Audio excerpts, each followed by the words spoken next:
बिस्मिल्लाहिर्रहमानिर्रहीम। अस्सलाम वालेकुम viewers, welcome back to my channel English with mister Syed.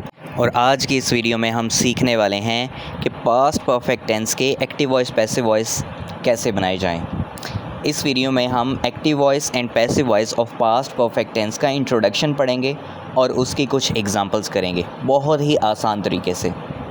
तो चलें स्टार्ट करते हैं। सबसे पहले हम ये देख लेते हैं कि पास्ट परफेक्ट टेंस होता क्या है, इसका इस्तेमाल कहाँ पे किया जाता है।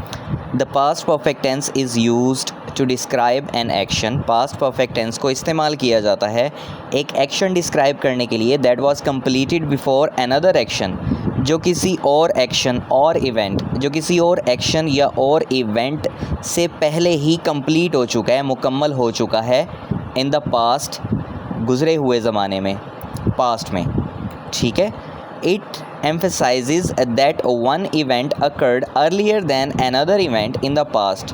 ये इस बात पर ज़ोर देता है, emphasize करता है that one event occurred कि कोई एक वाक़या या कोई एक काम occur हुआ है, वाक़ हुआ है earlier than another event, किसी और इवेंट से पहले, इन द पास्ट, गुज़रे हुए ज़माने में।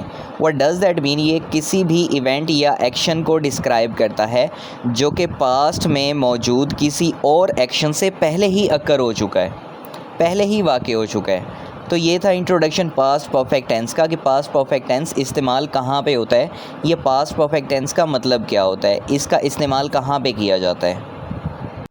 अब देख लेते हैं कि पास्ट परफेक्ट टेंस के एक्टिव वॉइस क्या होते हैं। In the active voice the subject of the sentence performs the action.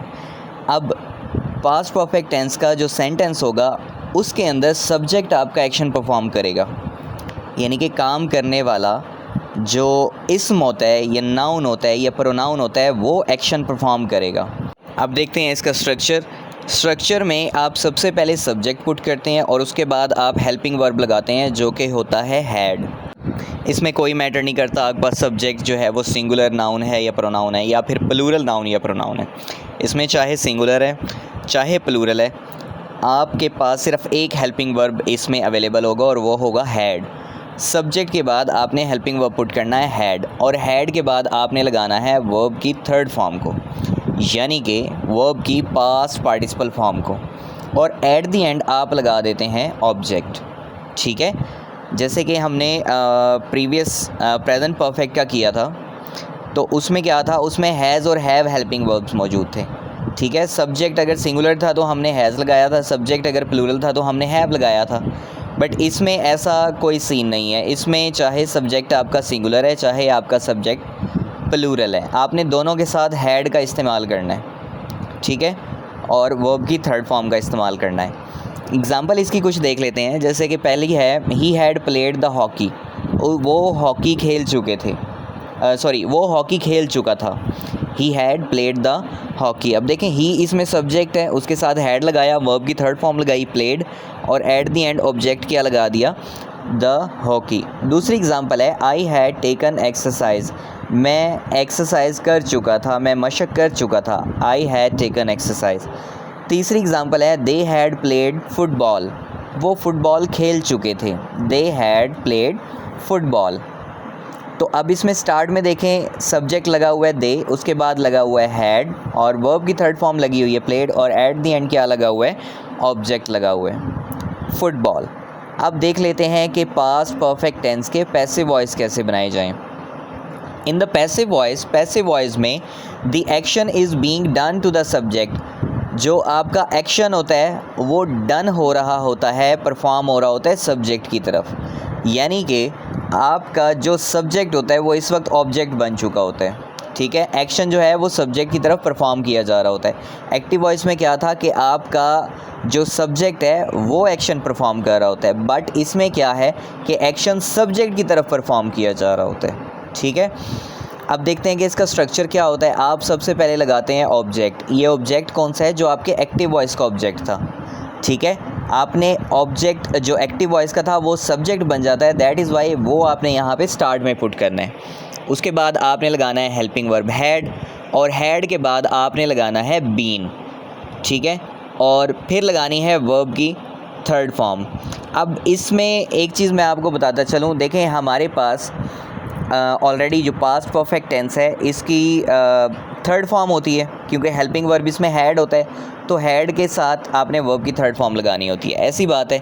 But उधर से पैसिव वॉइस की भी ये रिक्वायरमेंट है कि हमें भी वर्ब की थर्ड फॉर्म चाहिए। तो आप क्या करते हैं, पैसिव वॉइस के वर्ब की थर्ड फॉर्म का रिक्वायरमेंट आप पूरा कर देते हैं, यानी कि उसे रिक्वायर्ड क्या है कि वर्ब की थर्ड फॉर्म चाहिए, हम उसे पूरा कर देते हैं। लेकिन जो हेल्पिंग वर्ब हैड है उसकी रिक्वायरमेंट कहाँ पे पूरी करते हैं, थर्ड फॉर्म हम किस चीज़ की लगाएंगे। हमारे पास एक वर्ब होता है बी, और बी की थर्ड फॉर्म होती है बीन, तो हैड की रिक्वायरमेंट पूरी करने के लिए हम बी की थर्ड फॉर्म लगाएंगे जो कि होती है बीन, तो ये बन जाएगा हैड बीन। उसके बाद वर्ब की थर्ड फॉर्म वो जो पैसिव वॉइस की रिक्वायरमेंट है। तो इस तरीके से ये स्ट्रक्चर होता है। आपने सबसे पहले ऑब्जेक्ट लगाया, ऑब्जेक्ट जो कि एक्टिव वॉइस का ऑब्जेक्ट था, फिर आपने लगाया हैड, फिर लगाया बीन, और फिर लगाया वर्ब की थर्ड फॉर्म को। उसके बाद आप लगाते हैं बाय, और बाय के बाद लगा देते हैं सब्जेक्ट। सब्जेक्ट कौन सा, सब्जेक्ट वो वाला जो आपके एक्टिव वॉइस में मौजूद था, आपके एक्टिव वॉइस का सब्जेक्ट। ठीक है, तो ये था स्ट्रक्चर पैसिव वॉइस का पास्ट परफेक्ट टेंस का। अब इसकी कुछ एग्जांपल्स देख लेते हैं। एक्टिव वॉइस की पहली एग्जांपल क्या थी कि he had played the hockey. अब यहाँ पे क्या होगा, हमने ही सब्जेक्ट था, उसका ऑब्जेक्टिव प्रोनाउन लगाना है, वो सब्जेक्टिव प्रोनाउन था, यहाँ पे ऑब्जेक्टिव प्रोनाउन लगाना है, तो ऑब्जेक्टिव प्रोनाउन इसका क्या होगा, हिम, तो वो आपने एंड पे लगाना है। उसके बाद आपने क्या देखना है, उसके बाद आपने ये देखना है कि वहाँ पे जो आपका ऑब्जेक्ट था वो हॉकी था। ठीक है, तो यहाँ पे आपने उसको सब्जेक्ट बनाना है, दैट इज़ वाई आपने हॉकी को स्टार्ट में पुट कर देना है। The hockey had been played by him. आपने इसी स्ट्रक्चर के मुताबिक उस एक्टिव वॉइस का पैसिव वॉइस यहाँ पे बनाया है। The hockey had been played by him, hockey उससे खेली जाती है।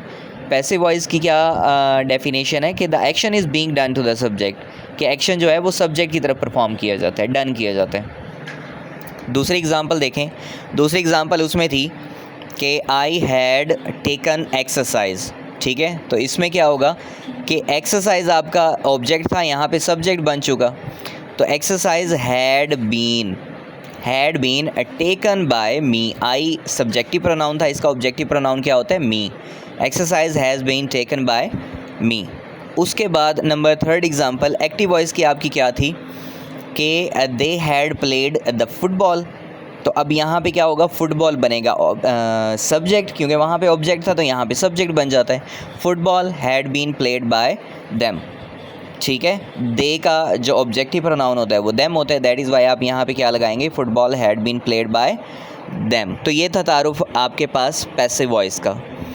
नेक्स्ट हम हर वीडियो में एक चीज़ इजाफी करते हैं, इजाफी क्या, वो इसी से रिलेटेड होती है, और वो होता है टाइप्स ऑफ ऑब्जेक्ट। हम हर वीडियो में ये इसलिए कर रहे हैं कि कुछ जो व्यूवर्स हैं हमारे वो शायद इस वीडियो को सर्च करते हुए यहाँ पे आएँ, तो ऑब्वियसली बताना लाजमी हो जाता है कि ऑब्जेक्ट कितनी किस्म के होते हैं। ऑब्जेक्ट होते हैं 2 किस्म के, और जो आपका पैसिव वॉइस होती है, जो आपका पैसिव वॉइस होता है उसकी रिक्वायरमेंट ये होती है कि आपके पास अगर सेंटेंस में डायरेक्ट ऑब्जेक्ट मौजूद है, दैट इज़ वाई तो इस तरीके से आपका जो है पैसिव बनेगा। अगर डायरेक्ट ऑब्जेक्ट मौजूद नहीं है तो आपका पैसिव वॉइस नहीं बनेगा।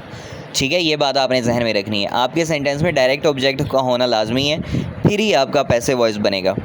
ठीक है, तो टाइप्स ऑफ ऑब्जेक्ट्स यहाँ पे होते हैं 2 किस्म के, एक होता है डायरेक्ट ऑब्जेक्ट और एक होता है इनडायरेक्ट ऑब्जेक्ट। अब डायरेक्ट ऑब्जेक्ट क्या होता है, a direct object is the noun और pronoun that receives the action of the verb directly. Direct object noun होता है या फिर प्रोनाउन होता है that receives the action of the verb directly, जो कि वर्ब के एक्शन को डायरेक्टली रिसीव कर रहा होता है, यानी कि उसका लिंक वर्ब के साथ डायरेक्ट होता है। जैसे कि एग्जांपल दी गई है, the grand mother had told us the story. दादी जान हमें कहानी सुना चुकी थी। अब इसमें देखें वर्ब आपके पास है टोल्ड, सुनाई जा चुकी थी, बताई जा चुकी थी। क्या बताया जा चुका था, द स्टोरी। ठीक है, क्या बताया जा चुका था, द स्टोरी। तो स्टोरी का डायरेक्ट लिंक वर्ब के साथ है, तो स्टोरी इसमें क्या होगा, डायरेक्ट ऑब्जेक्ट होगा। अब किससे बताया जा रहा है, अस, हमें बताया जा रहा है, तो हम इसमें क्या होंगे, हम इसमें होंगे इनडायरेक्ट ऑब्जेक्ट। ठीक है, तो डायरेक्ट ऑब्जेक्ट क्या होता है, जो कि वर्ब के साथ डायरेक्ट लिंक कर रहा होता है, और इनडायरेक्ट ऑब्जेक्ट क्या होता है, जो कि इनडायरेक्टली वर्ब के साथ लिंक करता है। ठीक है, उसका ताल्लुक होता है वर्ब के साथ लेकिन इनडायरेक्टली होता है। जैसे यहाँ पे है कि किसको बताया जा रहा है, क्या बताया जा रहा है, वो डायरेक्ट ऑब्जेक्ट है, किसको बताया जा रहा है वो इनडायरेक्ट ऑब्जेक्ट है। उसके बाद हमारे पास मौजूद है Indirect object. An indirect object is a noun or pronoun that receives the benefit or is affected by the action of the verb. एक इनडायरेक्ट ऑब्जेक्ट वो नाउन भी हो सकता है या कोई प्रोनाउन भी हो सकता है, दैट रिसीव्स द बेनिफिट, जो कि बेनिफिट को रिसीव करता है, और is affected by the action of the verb, या फिर वर्ब के एक्शन से अफेक्ट हो रहा होता है, असरअंदाज हो रहा होता है। ठीक है, ये क्या करता है, बेनिफिट को रिसीव करता है या फिर वर्ब के एक्शन के साथ अफेक्ट हो रहा होता है, असरअंदाज हो रहा होता है। जैसे कि एग्जांपल है, the grand mother had told us the story, दादी जान हमें स्टोरी सुना चुकी थी। अब इसमें देखें, वर्ब है आपके पास टोल्ड, क्या बताया जा रहा है, क्या सुनाया जा रहा है, द स्टोरी, तो वो डायरेक्ट ऑब्जेक्ट है। किससे सुनाई जा रही है, हमें सुनाई जा रही है, तो हम इसमें क्या है, इनडायरेक्ट ऑब्जेक्ट हैं। तो ये था डिफरेंस डायरेक्ट ऑब्जेक्ट का और इनडायरेक्ट ऑब्जेक्ट का। अब इसकी कुछ एग्जांपल्स कर लेते हैं जिसमें हमने पास्ट परफेक्ट टेंस को इस्तेमाल करते हुए active voice to passive voice convert किए हैं। पहली एग्जांपल हमारे पास मौजूद है, she had made a cake, वो केक बना चुकी थी। ठीक है, she had made a cake, वो केक बना चुकी थी। अब इसका पैसिव क्या बनेगा, आपने केक को बनाना है सब्जेक्ट और शी को बनाना है ऑब्जेक्ट। अ केक जो कि नाउन है वो तो वैसे ही रहेगा, सब्जेक्ट की जगह पे आ गया a cake. Had been, had भी लगाना है, उसके साथ बीन भी लगाना है, फिर आपने लगाना है वर्ब की थर्ड फॉर्म को जो कि है made. A cake had been made by she, subjective pronoun था, इसका ऑब्जेक्टिव प्रोनाउन क्या होगा, her, she her her. A cake had been made by her, के केक उससे बनाया जाता है, केक उस लड़की से बनाया जाता है। उसके बाद दूसरी एग्जांपल है, they had not painted the house, उन्होंने घर पेंट नहीं किया था। The house had not been painted by them, the house object था और नाउन था, तो ये वैसे का वैसा ही रहेगा अगर इसको सब्जेक्ट बनाएंगे, बट दे जो है वो सब्जेक्टिव प्रोनाउन है। ठीक है, वो प्रोनाउन है, जब इसका ऑब्जेक्टिव प्रोनाउन आप लगाएंगे तो वो क्या बनेगा, them. The house had not been painted by them. तीसरी एग्जांपल है, had he repaired the car, क्या वो कार को मुरम्मत कर चुका था। हैड द कार बीन, अब इसमें हैड स्टार्ट में लगाएंगे, क्यों, क्योंकि ये इंट्रोगेटिव है, तो had the car been repaired by him, he की जो ऑब्जेक्टिव प्रोनाउन, ही का जो ऑब्जेक्टिव प्रोनाउन होता है वो हिम होता है, तो दैट इज़ वाई हम उसका ऑब्जेक्टिव प्रोनाउन लगाएंगे। ही सब्जेक्टिव प्रोनाउन था, इसका ऑब्जेक्टिव प्रोनाउन हिम हो जाएगा। Had the car been repaired by him. I had read the newspaper, इसको रीड नहीं पढ़ेंगे, इसको रेड पढ़ेंगे क्योंकि ये वर्ब की थर्ड फॉर्म है। I had read the newspaper had been read by me, I का ऑब्जेक्टिव प्रोनाउन मी होता है। उसके बाद नंबर 5th एग्जांपल है, we had not watched a movie, हमने मूवी नहीं देखी थी। A movie had not been watched by us, a movie जो कि नाउन था, तो ये मूवी वैसे का वैसे ही रहा सब्जेक्ट की जगह पे। वी सब्जेक्टिव प्रोनाउन था, ये एक प्रोनाउन है, तो जब इसका ऑब्जेक्टिव प्रोनाउन बनाएंगे तो वो बनेगा us. A movie had not been watched by us. उसके बाद है, had the teacher explained the lesson, क्या टीचर लेसन को एक्सप्लेन कर चुका था, सबक को वाज़े कर चुका था, तो यहाँ पे बनेगा had the lesson been explained by the teacher, क्या लेसन टीचर के ज़रिए टीचर से एक्सप्लेन किया जा चुका था।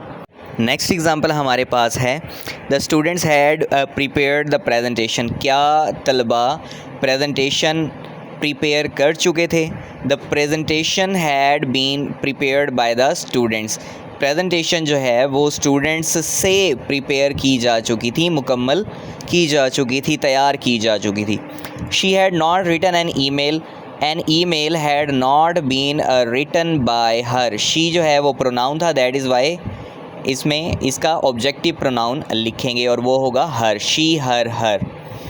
नेक्स्ट है, they had they cleaned the garden, क्या वो बाग साफ़ कर चुके थे। Had the garden been cleaned by them, they जो है वो एक सब्जेक्टिव प्रोनाउन है, दैट इज़ वाई इसका ऑब्जेक्टिव प्रोनाउन क्या बनेगा, them, they their them. Had the garden been cleaned by them, क्या बाग उनके ज़रिए साफ़ किया जा चुका था। The chef had cooked dinner, chef खाना बना चुका था, डिनर बना चुका था। Dinner had been cooked by the chef, जो डिनर जो था वो शेफ़ के ज़रिए बनाया जा चुका था, कुक किया जा चुका था, पकाया जा चुका था। तो ये थी हमारी आज की वीडियो जिसमें हमने सीखा कि पास्ट परफेक्ट टेंस को इस्तेमाल करते हुए active voice to passive voice कैसे कन्वर्ट किए जाएं। होप सो आपको समझ आ गई होगी। अगर किसी भी किस्म का कोई मसला हो तो आप मुझे लाजमी बता सकते हैं। Thank you so much for watching my YouTube video. Don't forget to like, comment and subscribe. See you in the next video soon. Take care and good bye.